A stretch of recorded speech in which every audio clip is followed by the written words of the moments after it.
God has a great commandment, which is to love him with all your heart, mind, strength, and soul, and to love your neighbor.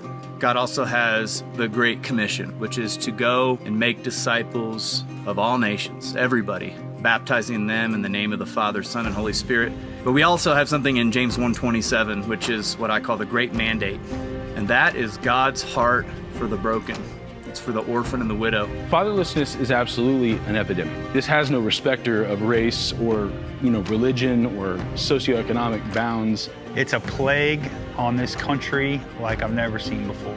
The 21st century version of the widow is the single mom, and the orphan is that fatherless kid. The thing that the father imparts into the home is a sense of identity for the home. And I always think, well, why didn't I want to get involved in the street gangs? I knew them guys, I could have. That started as a young age with a father who was willing to throw the ball with me.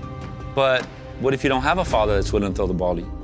Kids are at home by themselves and they don't feel that love. So what they do is they go outside the streets and find that.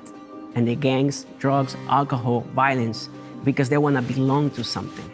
What would it look like if the men's ministries of the churches in this country would be more intentional about identifying the fatherless in their ranks and filling in the gap by providing a positive, godly male figure that could put their arm around that boy and raise him up? Our mission is to erase the fatherless epidemic through mentorship.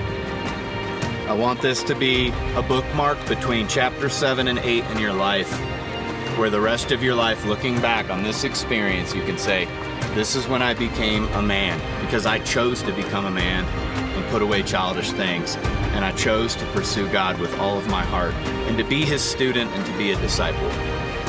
You're learning to cling to the Lord. It's the number one ingredient of being a man. It's learning to rely upon him for strength. He is your strength.